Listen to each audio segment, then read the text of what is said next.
France says Britain cannot pressure the EU into renegotiating its basic agreements through plans for a referendum. President Francois Hollande says Europe has to be taken as it is and cannot be diminished by proposing to remain within it. David Cameron has proposed to renegotiate Britain's membership in the bloc. His proposal has drawn warnings from across Europe. Germany's slammed the decision as, quote, cherry-picking. Hollande says he wants Britain to remain in the European Union. All inward investments. Well, joining me now from London is political analyst Mr. Chris Bambury. Welcome to the program. David Cameron's Britain and Europe speech has caused quite a stir so far.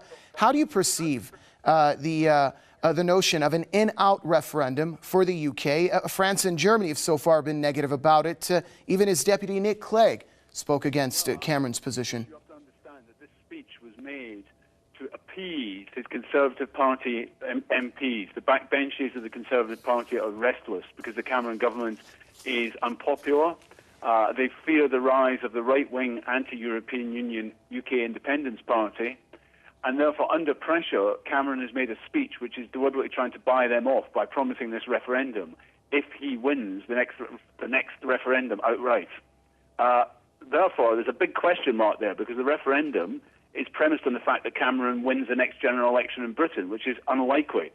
I think as well, the speech, because it's made in the interest of the Conservative Party, supposedly, has gone down badly in Europe, but it's also gone down badly in British business circles, because the European Union is Britain's biggest trading partner. And if you read the Financial Times, which is the voice of corporate Britain, they are very worried about the in-out referendum and the possibility of England in particular voting for to exit the EU.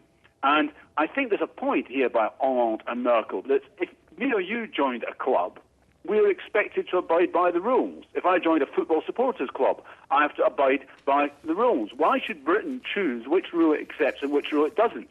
So I can understand why in Europe this has gone down badly. But I think to return to this, I don't think it is going to buy off the Conservative MPs who want a referendum as quickly as possible because they sense blood. They sense that Cameron is weak and is giving in to them.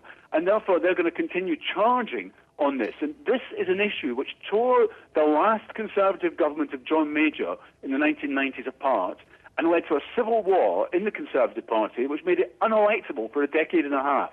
And Cameron is really back where he started in terms of the faction fight inside the Tory party. All right, thank you very much, political analyst Mr. Chris Bambury from London.